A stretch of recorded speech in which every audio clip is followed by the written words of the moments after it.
기도합니다. 거룩하신 하나님 아버지, 저희들을 사랑으로 택하여 주셔서 한 사람 한 사람 복음으로 부르사 구원의 은혜를 베풀어 주시고 주의 존전의 나와 삼일 예배 드리게 하심을 감사드립니다. 세상 속에서 삶에 지친 주의 자녀들을 이루하여 주시고 힘을 주옵시고 주의 말씀으로 영적으로 다시 살아나도록 믿음 위에 믿음을, 은혜 위에 은혜를 더하여 주옵소서. 오늘도 이 예배를 통해 우리 안에 생명의 말씀으로 충만케 하여 주옵시고 복된 삶이 되게 하여 주옵소서. 예배에 참여한 모든 성도들의 마음을 열어주시고 기도하는 주의 백성들에게 응답 있게 하여 주옵시며 찬양과 헌신을 기쁘게 받아 주옵소서. 우리의 교제를 기뻐 받아 주옵소서. 우리의 믿음이 바로 세워지게 하시고 세상 속에서도 복음의 증인으로서 영적인 삶을 살아가는 우리 모두가 되게 하여 주옵소서. 이 시간 주님께 주신 모든 것들 중에 일부를 구별하여 감사와 믿음의 물을 마음에 중심을 가지고 드립니다. 기뻐 받아 주옵시고 이 힘을 쓰이는 곳곳마다 하나님 나라 확장되게 하시고 복음이 증거되게 하여 주옵소서. 드리고 싶지만 형편상 드리지 못한 손길에도 은혜와 위로를 믿음을 더하여 주시고 모든 성도의 삶이 주 안에서 복되게 하여 주옵소서. 드리는 손길들을 기억하사 모든 범사에 복 내려 주옵시고 형통케 하여 주옵소서. 주 예수 그리스도의 거룩하신 이름으로 축복하옵고 기도드리옵나이다. 아멘.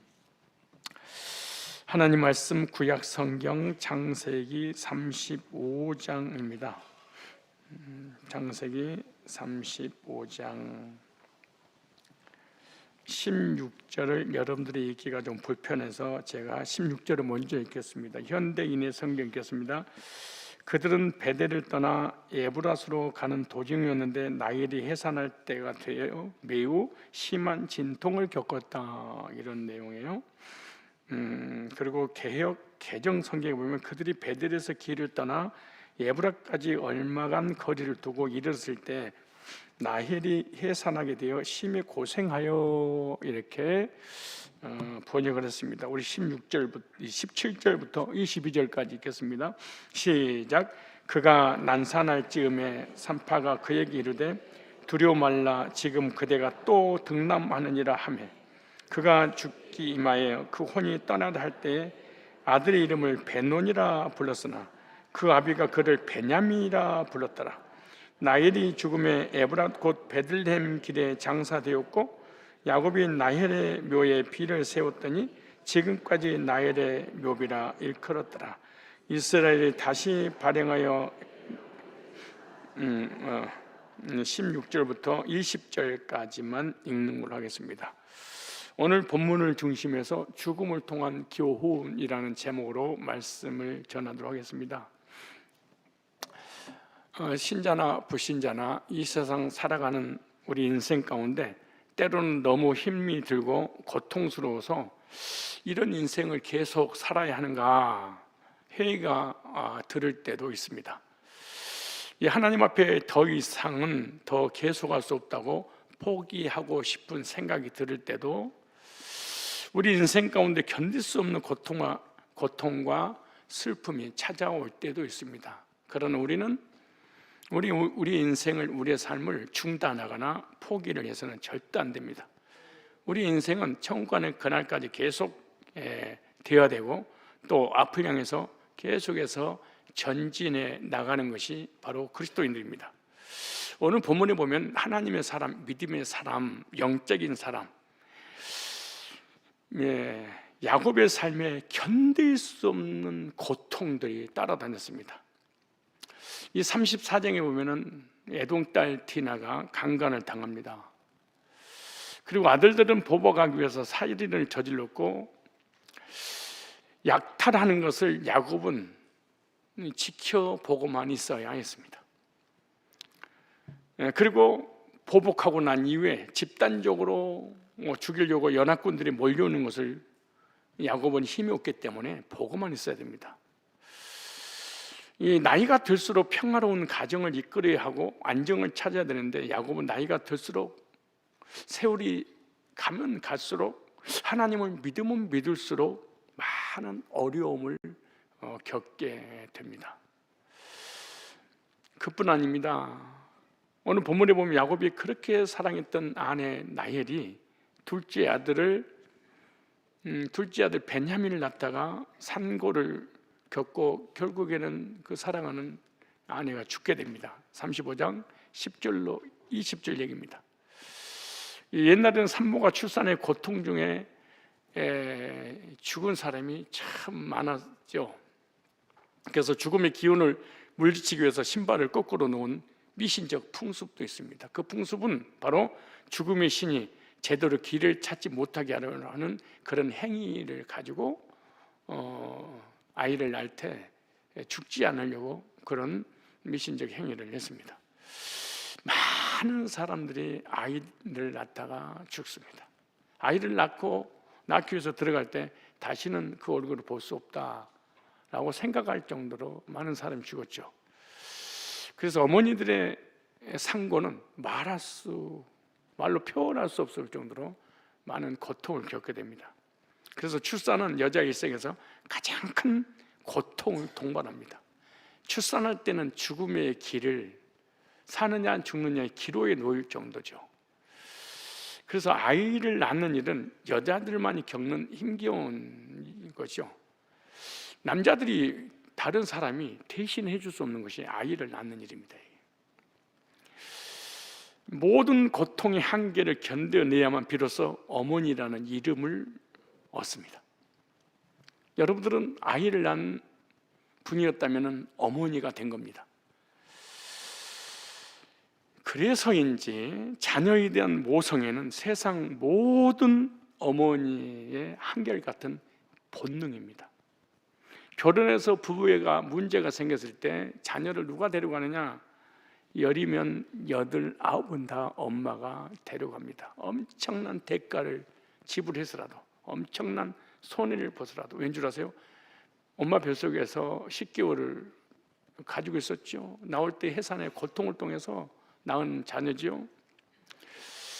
그래서 이런 말 있잖아요. 여자는 약하지만 어머니는 강하다. 왜일까요? 어머니는 자신의 생명을 걸고 자녀를 지키기 때문에 그렇습니다. 남자들은 도저히 이해하고 싶어도 이해가 되지 않죠. 이 분만실에 들어가는 딸이나 아내의 고함 소리는 도저히 태어나게 들을 수 없는 그런 상황입니다. 남편이 아내의 그 고통을 보면서 내가 대신할 수 있다면 대신해주고 싶을 정도로 큰 고통이지만 아무도 대신할 수 없습니다. 그러니까 어쨌거나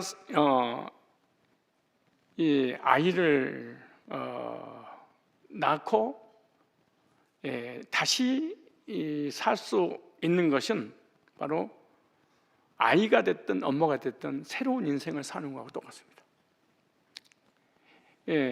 죽다가 다시 살아가는 것이 엄마가 아이를 낳고 난 이유죠.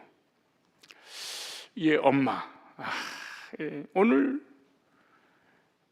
사랑하는 아내와 아이를 낳다가 죽은 엄마가 있는데 바로 라헬입니다. 그 라헬의 죽음을 통해서 우리에게 주시고자 하는 하나님의 메시지, 하나님의 교훈이 있습니다.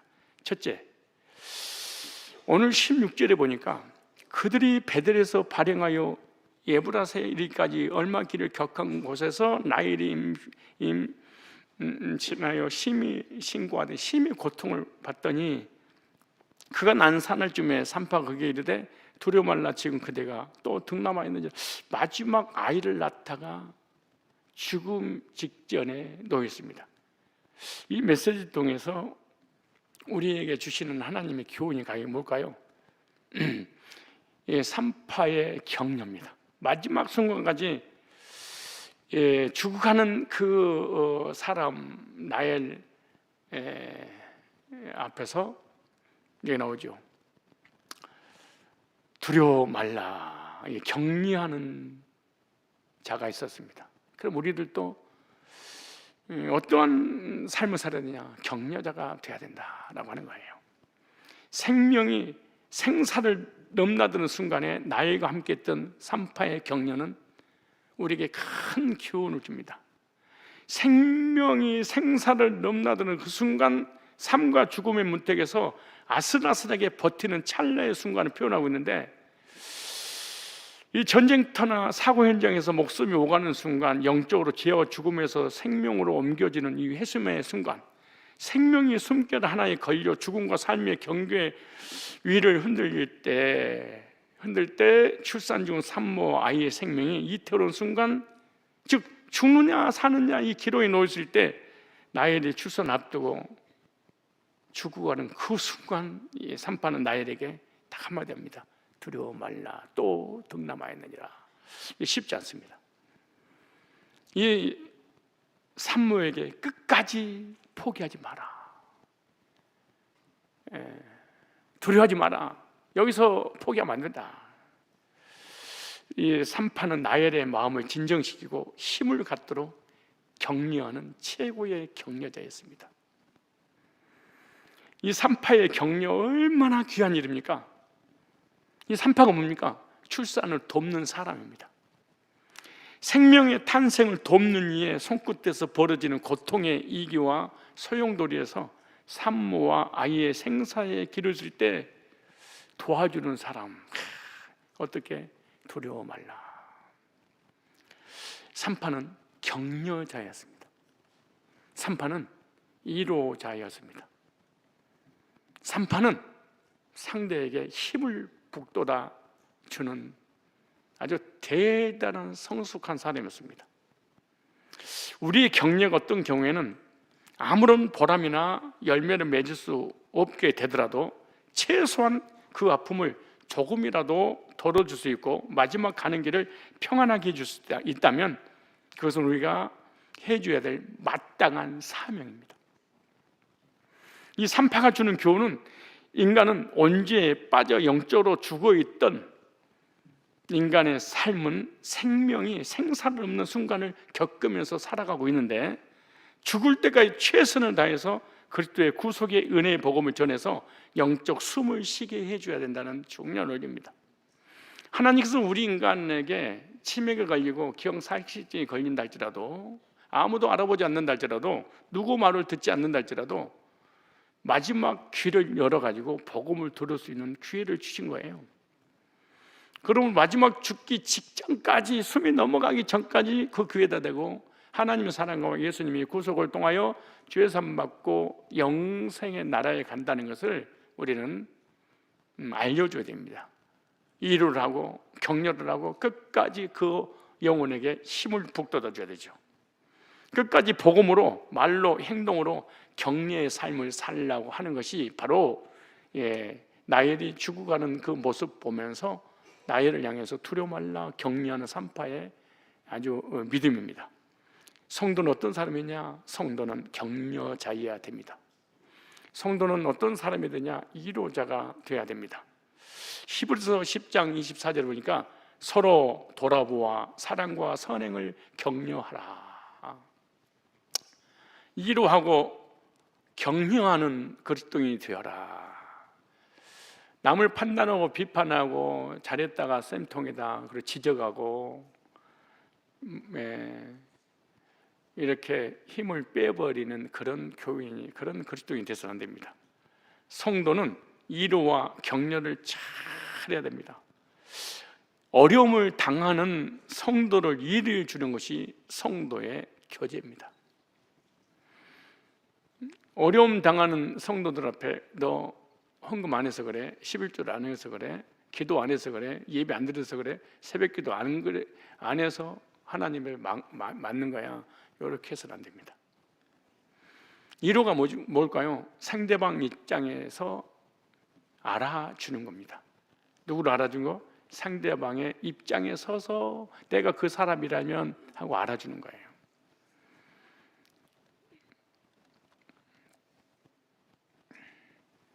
설교도 사실은 이사야서 40장 1절에 보면 내 백성을 위로하라.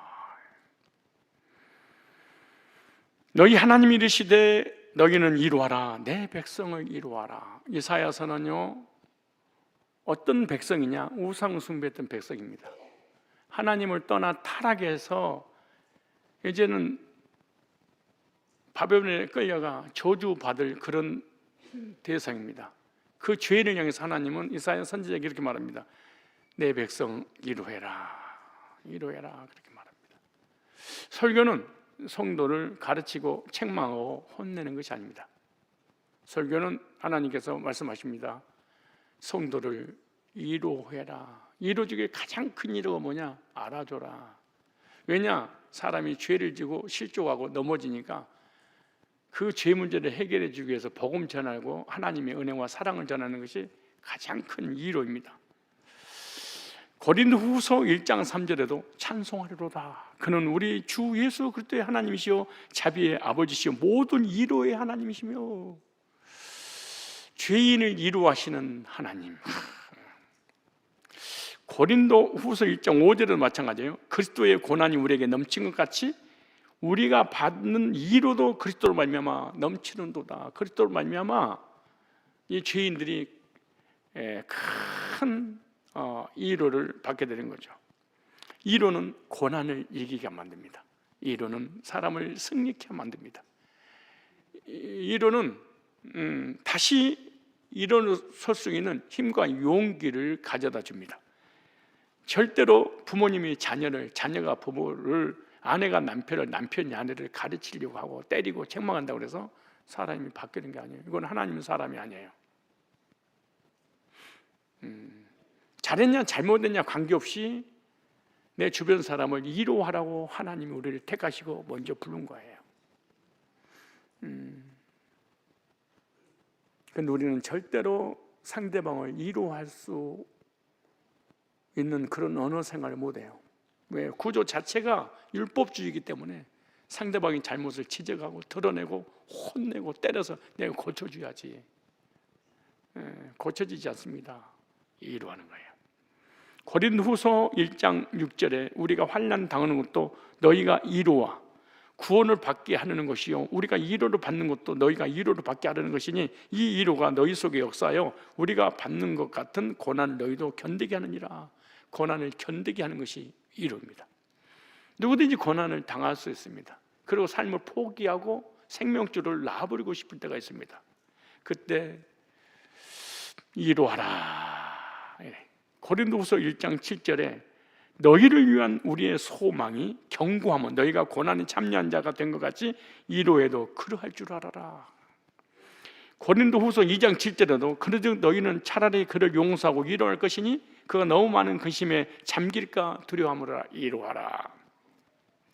고린도후서 7장 4절도 이렇게 말합니다. 내가 너희를 향하여 담대한 것도 많고 너희를 위하여 자랑한 것도 많으니 내가 우리의 모든 환난 가운데서도 위로가 가득하고 기쁨이 넘치는도다.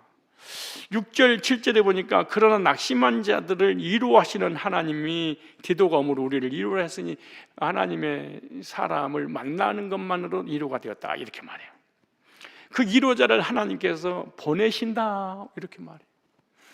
여러분이 힘들고 지쳐 쓰러져서 일어나지 못할 때 누군가가 찾아와서 여러분 곁에서 함께하면서 이루어지고 있다면 하나님 보낸 사람 천사인 것입니다. 7장 7절 이렇게 말합니다. 그가 온 것뿐 아니요 오직 그가 너에게 받은 그 위로로 위로하고 너희의 사모함과 애통함과 나를 위하여 열심히 있는 것을 우리에게 보고함으로 나를 더욱 기쁘게 하였느니라.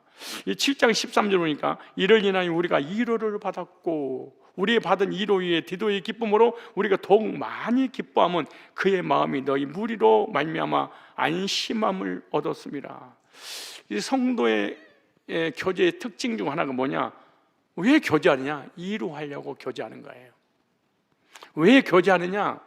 격려하기 위해서 교제하는 거예요. 왜 목장 예배 드리냐? 위로해 주려고 그러는 거예요. 왜 목장 예배 드려서 만나서 식사하냐? 위로해 주려고 하는 거예요. 격려해 주는 거죠. 격려는 상대방이 힘들어할 때 힘을 북돋아 주는 것입니다.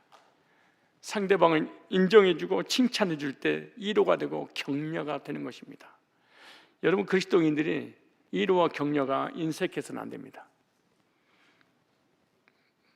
교제의 목적을 가지고 만나셔야 됩니다. 나는 이 사람을 만나는 이유는 내가 이 부분 때문에 힘들어하고 있는 것을 알고 내가 이 부분을 위로해 줘야지, 내가 격려해 줘야지. 왜 나는 내 주변에 사람이 안 따를까? 왜 나는 항상 혼자 할까? 혼내서 그러는 거예요. 지적하고 때리고 혼내고 막 정지하고, 그러니까 아파. 그러니까 그 옆에 안 가고 싶은 거야. 사람을 살리는 것은요, 지적해서 살리는 것이 아니에요. 위로하고 격려해야만이 사람이 살아나는 거예요. 오늘 여러분 누구를 만나서 어떤 부분을 위로해 주셨고 위로를 받으셨습니까?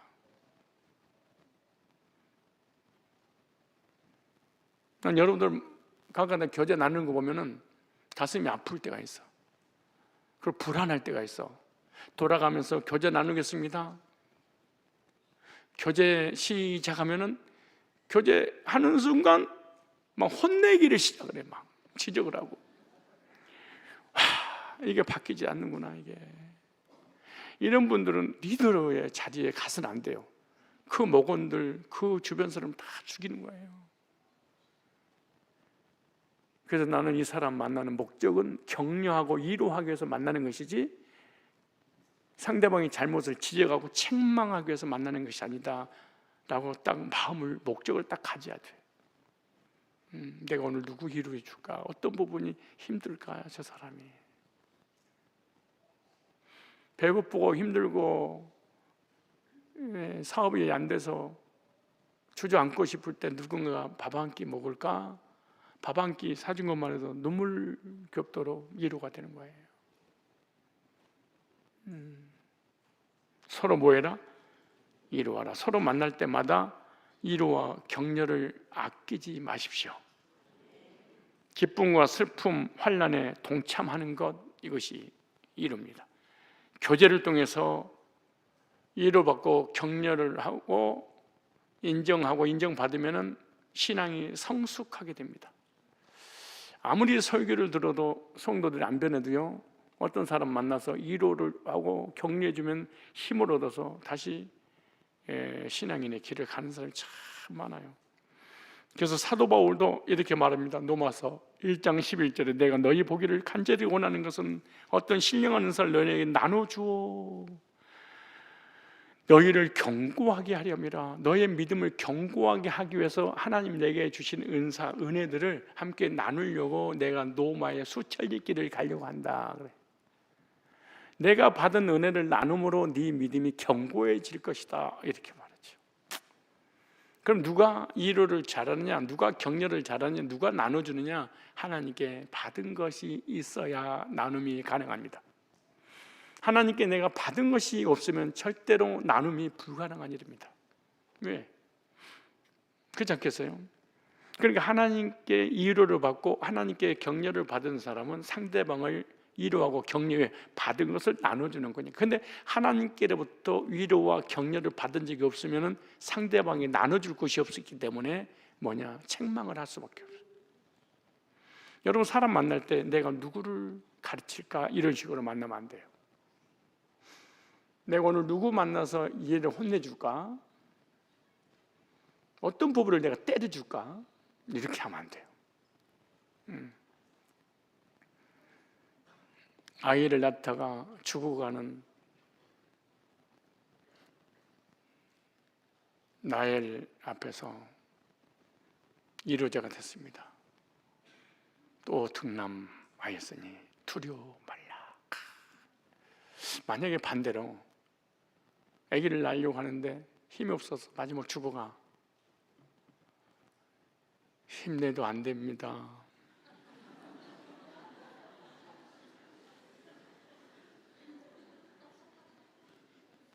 애써도 안 됩니다. 얘가 걸렸네요. 나와도 그 집은 내다가 뭔가 뭉개지겠는데 보니까 보통 대가리가 큰 게 아니에요.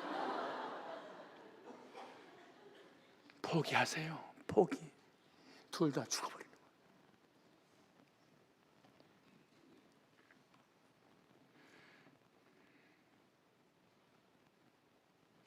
안 나와도 나온다고 해야 돼. 보이지도 않아. 보인다. 이러고 격려하는 사람이 돼야 돼.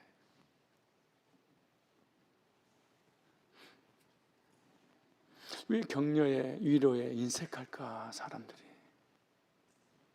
그 이유는 하나님께 위로와 격려를 받은 적이 없는 거예요. 위로와 격려를 받지 못했다면 하나님과의 관계 속에서 개념이 잘못된 거예요. 무서운 하나님, 때리시는 하나님, 죄를 지적하신 하나님을 만난 거야. 율법주의입니다. 이 사람은 그대로 내 마음에 있는 것이 하나님의 개념을 상대방 그대로 쏟아붓는 거예요. 얼마나 아프겠어요, 지적하면.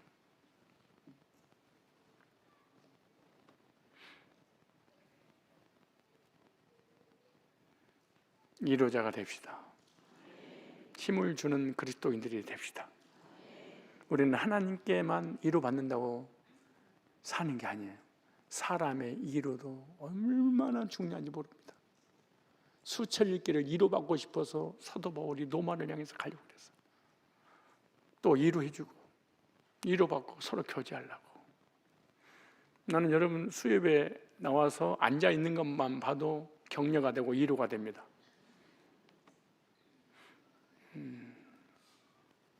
두 번째, 나엘의 죽음을 통한 기훈 두 번째, 해석을 잘하라라는 교훈이에요. 어떤 문제와 사건과 환경을 만났을 때 해석을 잘해라. 야곱의 두 아내가 있었죠. 레아와 라헬. 레아는 아들을 5을 낳았고 또 두 종들로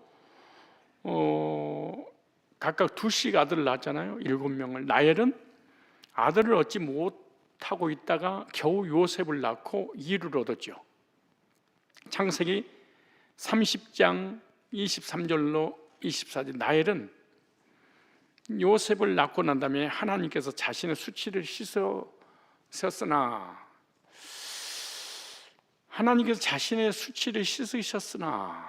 그 다음에 아들 하나를 더 주시기를 바라는 마음으로 그 아들에게 요셉이라는 이름 붙였습니다. 요셉이란 말은 더하다 이런 뜻입니다. 더하다. 하나만 더 주신다면 요셉을 낳고. 그럼 요셉 이름이 자체가 하나님께 소원을 아뢰는 기도 제목이었습니다. 하나만 더 주세요. 이렇게. 요셉 때문에 수치를 씻었는데 하나만 더 주세요. 그래 요셉. 오늘 본문의 야곱의 일행이 베델을 떠나 베들레헴으로 가는 도중에 라헬이 아기를 낳기 시작했는데 난산입니다. 라헬은 아이를 낳다 죽으면서 아이 이름을 오늘 본문이 이렇게 부릅니다. 베논이라고. 마지막 죽으면서 자기 아들의 이름을 지었어. 베논이라고 이름을 지니까 야곱이 갑자기 그 이름을 듣자마자 베냐민으로 바꿔버렸습니다. 아내는 베노미, 남편은 베냐민. 벤이란 말은 아들이란 단어입니다. 히브리어에서 아들. 오니 슬픔의 아들이구나. 마지막 죽으면서 아들 이름은 슬픔의 아들이다. 야곱이 슬픔의 아들이라는 이름을 바꿔버렸어요. 베냐민, 내 오른손의 아들. 엄청나죠?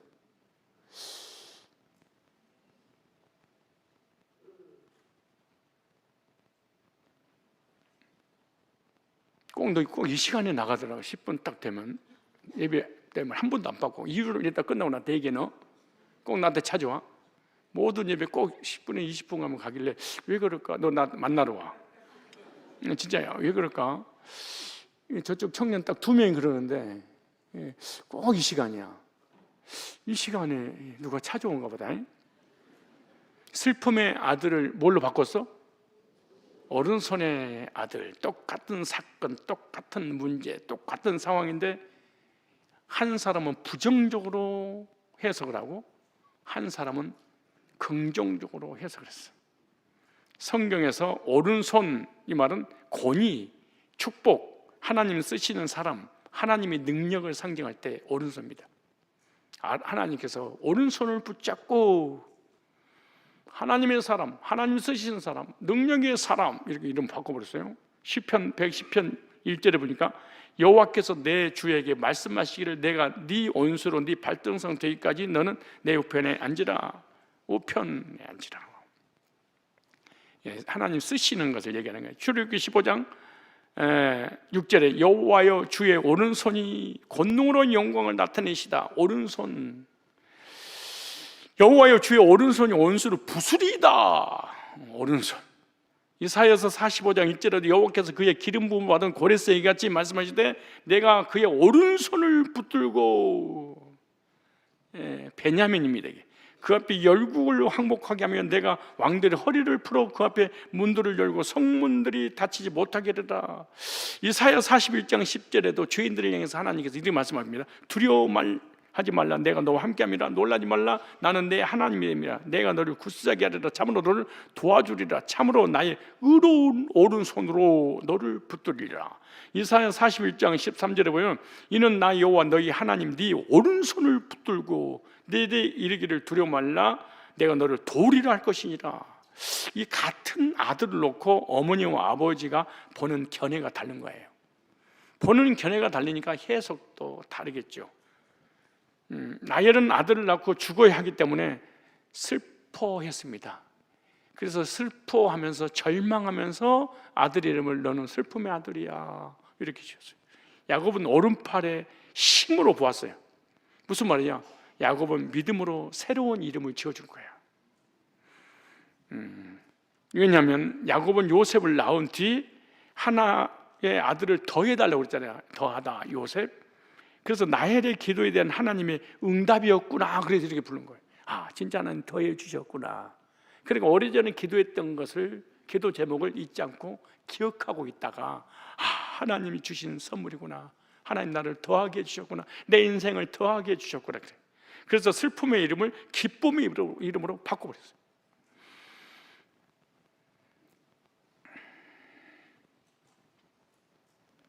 그만큼 야곱이 삶을 바라보는 눈이, 환경을 바라보는 눈이, 사건을 바라보는 눈이 신앙적으로 완전히 바뀌어버렸습니다.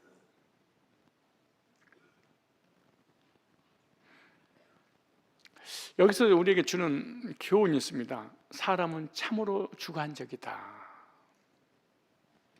같은 사건을 놓고도 비참하게 해석하면 비참하게 돼버리는 것이고, 승리로 해석하면 결국 승리자가 되는 겁니다. 같은 자녀를 놔두고 엄마하고 아빠하고 부르는 게 달라. 엄마는 썩을 놈, 무더기 같은 놈, 호랑이 잡아먹을 놈, 급살맞아 돼질 놈. 그 똑같은 아들을 보고 아버지는 나를 닮아서 너도 큰 힘을 될 거야. 아빠는 참 아들에 대해서 아주 훌륭하게 이름을 짓죠. 너는 대단한 사람이 될 거야. 대가리가 단단한 거 보니까 큰 힘을 될 거야. 너는 시골에 있을 놈이 아니야. 서울로 가야 돼. 무슨 소리야? 귀신 잡아. 요즘 귀신을 저놈 안 물어간다고 막 했었고 말이야. 망할 놈, 죽일 놈, 죽을 놈. 근데 아버지는 똑같은 아들을 보고 성공할 놈, 잘될 놈, 나를 닮아서 어쩌면 그렇게 잘생겼냐 임마. 저 뺀질 거려가지고 저 친히 애비를 닮아가지고 엄마가 막 이게. 야곱과 레아가 같은 사건인데도 보는 시각에 따라 주관적으로 해석이 다르게 됐어요. 왜? 견해가 다르니까 그런 거예요. 라헬은 자신의 목숨이 꺼져가는 슬픈 상황에서 아들을 보았기 때문에 자식이 슬픔의 아들로 본 거예요. 너 때문에 내가 죽었다. 너는 결국 나의 슬픔을 가져다 주는구나. 야곱은 지금 상황보다는 미래를 놓고 보았기 때문에 힘이 센 오른손으로 본 거예요. 자신의 희망이요 미래요 기도로 그 아들을 해석한 거야. 너는 나의 미래야. 너는 나의 전부야. 하나님이 나를 사랑해서 응답으로 주는 선물이야. 우리 인생에도 어려움이 있고 피할 수 없는 고통이 있을 수 있습니다. 그런데 수많은 어려움을 어떻게 해석할 것인가가 우리에게 달렸습니다. 우리의 몫입니다. 나에게 주어진 당시의 상황만 보고 해석하면 사람은 낙심합니다. 절망합니다. 안 된다, 틀렸다, 못한다, 끝장났다, 나는 망했어. 그리고 견딜 수 없는 불안으로 근심, 염려를 하게 됩니다. 그러나 그 사건을 믿음으로 해석하면 미래가 있습니다. 희망이 있습니다.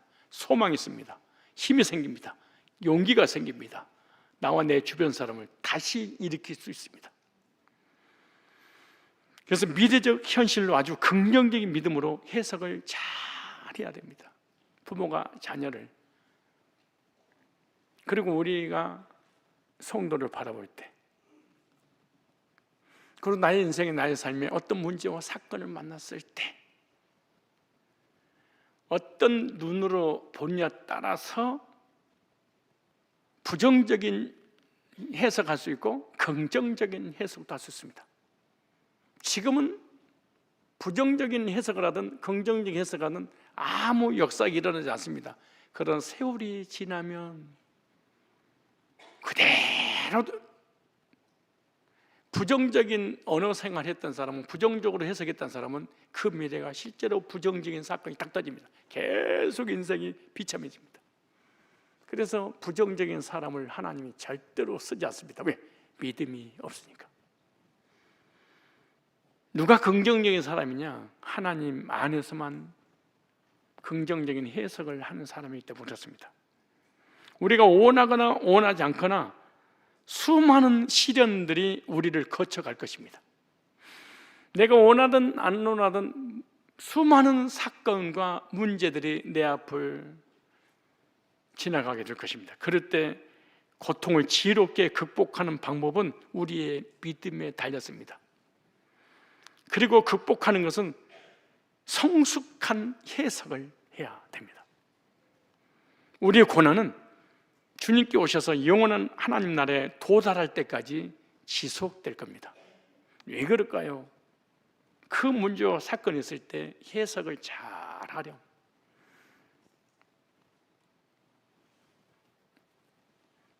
그러나 오늘 이 시간이라도 주님이 오시면 우리의 모든 고난은 끝장입니다. 그러나 주님 오시기 전까지는 어쩔 수 없이 그 고난을 감수하고 극복하면서 살아야 됩니다.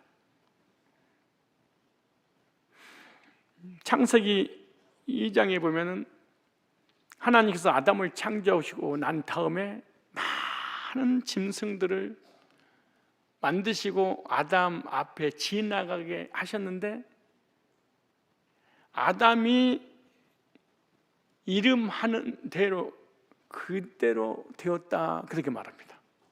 그런데 이렇게 성경 기록됐어요. 하나님이 동물들의 이름을 지어주지 않고 아담에게 맡겼어요. 우리 인생사 여러 가지 고난이 우리 앞에 지나갈 때 하나님께서 해결해 준 게 아니에요. 그 문제의 해석을 잘하느냐 못하느냐에 따라서 그 결과를 가져다 주게 하신 거예요. 보통 말이 아니에요. 우리가 성공하고 실패하는 것은 하나님의 몫이 아니고 우리의 몫입니다. 우리가 어떻게 해석을 하냐에 따라서 해석한 그대로 열매를 맺게 하시는 분이 하나님이에요. 그래서 아무리 시련과 고난과 역경이 와도 부정적인 해석을 하면 그 사람은 반드시 망하고 주변까지 다 망해버립니다.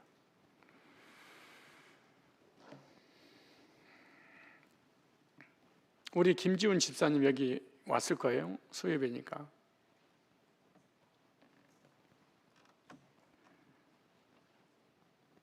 자기를 전도했던 사람을 위해서 사업을 해줬는데 돈을 수천만 원을 못 받았어요. 그래서 내가 너무 안 됐습니다. 어떻게 하면 좋습니까? 그랬더니 하는 말이 안 받아도 괜찮습니다. 왜요? 나 성산교를 인도해서 나 구원받게 했잖아요. 자기도 없는데 혼자서 일을 시작했잖아요. 지금 하는 사업을 혼자서. 아무것도 없는데 수천만 원 얼마나 큰 돈입니까? 근데 그 사람 미워하는 것이 아니라 내가 전에도 안 받으세요. 괜찮습니다. 그러시더라고. 왜요? 나 성산교로 인도해서 내가 구원받았는데요. 와, 새신자가 집사도 아닐 때 집사 정도 됐겠네.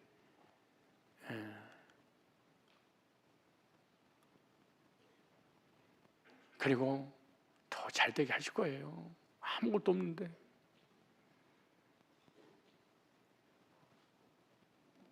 한 달에 월급만 수억을 줘야 됩니다. 직원들이 30명이 넘습니다. 그것도 부족해서 한 10명 더 필요하다고 합니다.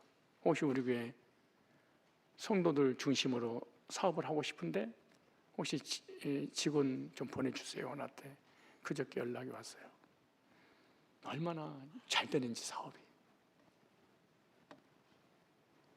지금 사업이 잘 된 것은 몇 년 전에 하나님과 하나님의 종 앞에서 고백했던 고백의 결과물입니다.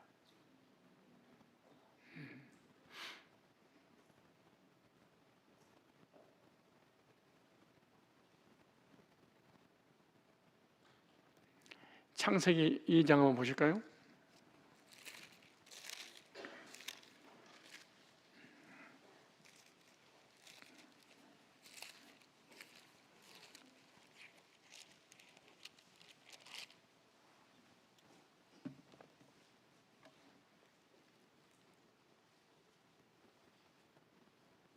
(19절이에요) 2장 19절 여호와 하나님이 흙으로 각종 들짐승과 공중의 각종 새를 지으시고 아담이 잡아서 하나님이 동물의 이름을 지어준 게 아니에요.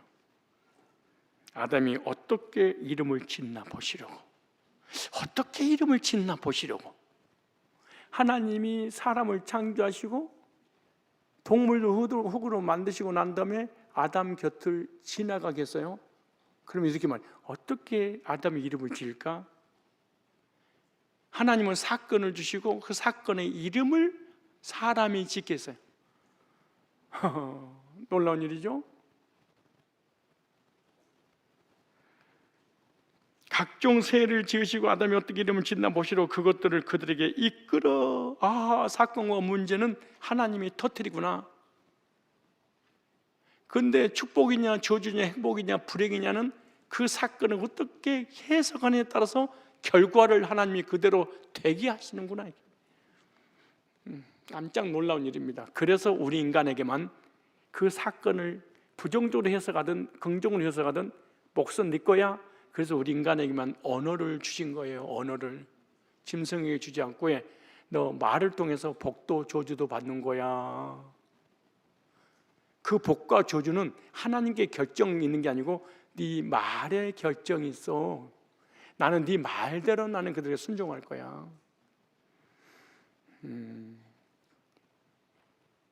놀라운 일입니다, 이게.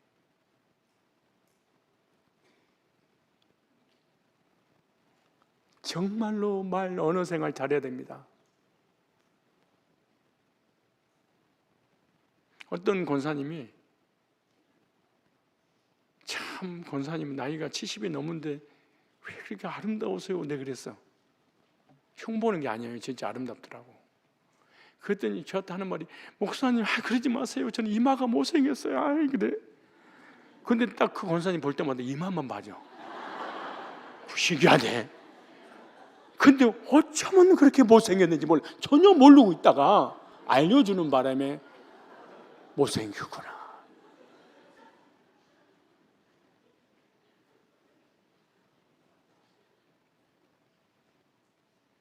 다시 우리 인간에게만 뭘 주셔서?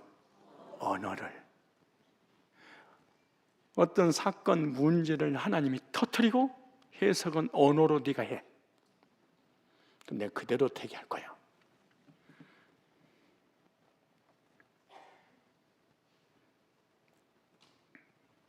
나는 내 자신에게 늘 그래. 잘생겼다. 진짜 멋지다.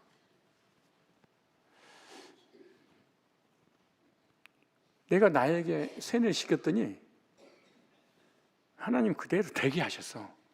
그러니까 사람들이 그래. 목사님 진짜 잘생기셔서 이러더라니까. 그 말 그대로 되겠더라고. 여러분 자신을 어떻게 생각하세요?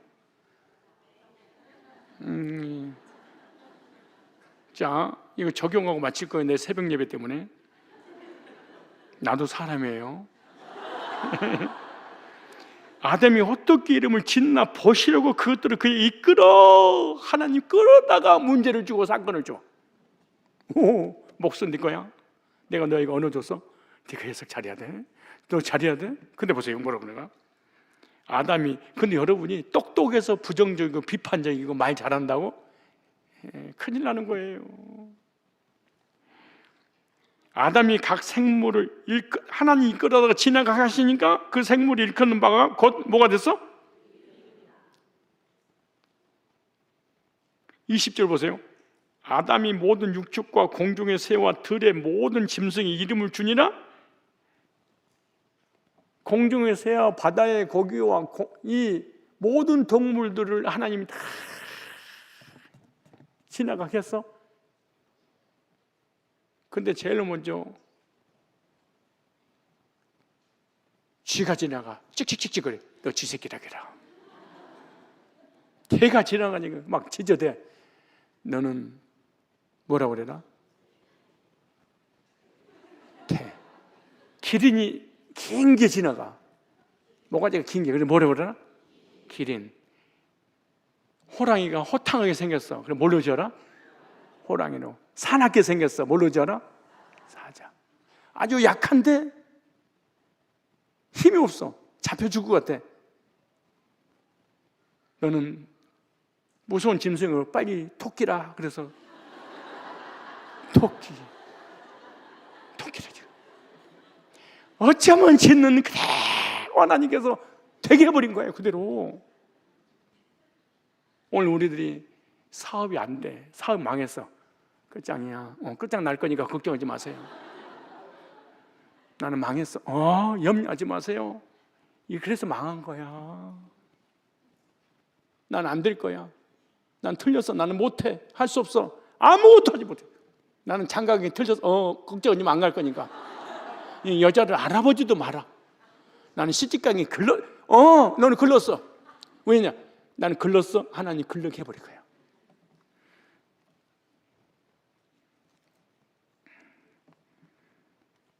사람은요, 생각하는 것이 감정으로 오고 그 감정이 행동으로 나타나 버려요.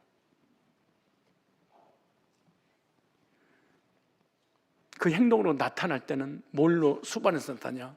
언어를 통해서. 말이 너무너무 중요한데 이 죽음 앞에서 이 산파의 이 격려, 마지막 죽음에서 슬픔의 아들이었구나. 아니야, 기도응답의 아들이야. 오른손의 능력의 아들이야. 나의 희망이요 미래야. 똑같은 죽음 앞에서 똑같은 문제와 똑같은 환경과 똑같은 상황인데 한 사람은 부정적인 언어, 한 사람은 긍정적인 언어. 그 순간 하나님은 뭐해? 듣고 계시다가 그대로 돼버려.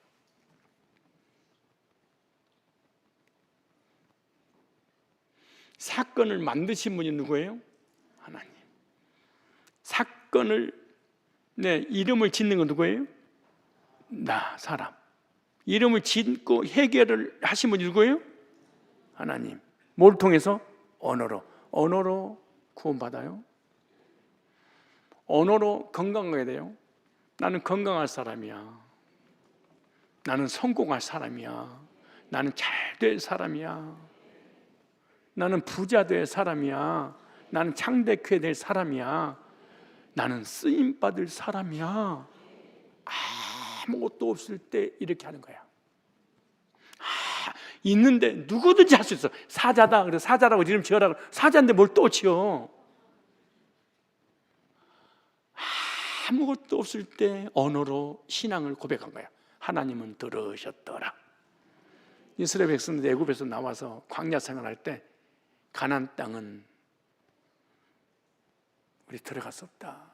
그들은 거인들이 있고 우리는 메뚜기에 불과하고 그 성은 견고하여 안악자손을 보았는데 그들이 우리의 보기에 메뚜기처럼 보이리라. 결국 200만 명이 못 들어갔어.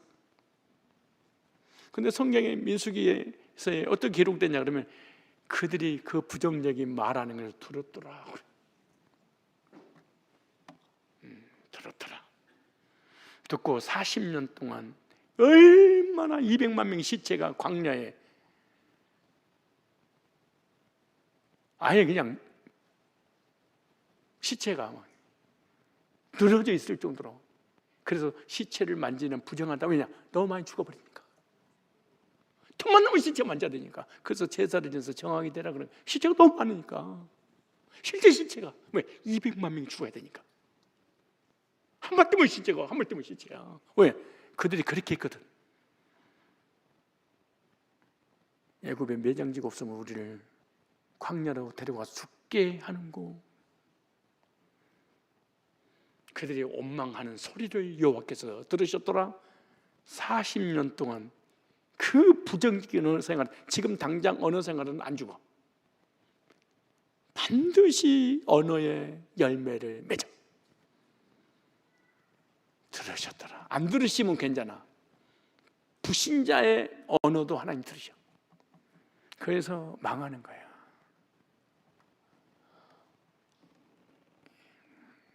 똑같은 죽음 앞에서 어떻게 해석하느냐에 따라서 결과가 달라졌죠. 나 인생에 가장 힘들 때 해석을 잘 하세요. 요즘 몸이 피곤하니까 요즘 꿈을 꾸는데 이상한 꿈을 꿀 때는 해몽을 잘 하셔야 됩니다.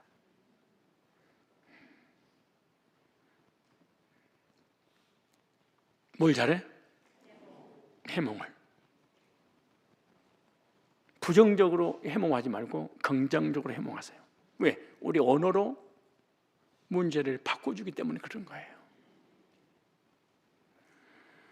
주님께서 우리를 통하여 이루고자 하시는 삶의 목적이 있습니다. 그 목적을 이룰 때까지는 우리의 상황이 어떠하든지 우리는 나엘의 산파처럼 격려하며 소망을 가지고 살아야 되고, 그리고 하나님께서 우리가 소망을 가지고 인생을 해석할 수 있도록 해달라고 기도해야 됩니다.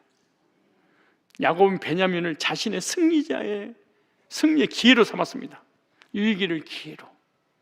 자신의 처한 상황 때문이 아니라 믿음의 결단으로 그 아들의 이름을 베냐민, 오른손의 아들이라고 지었습니다.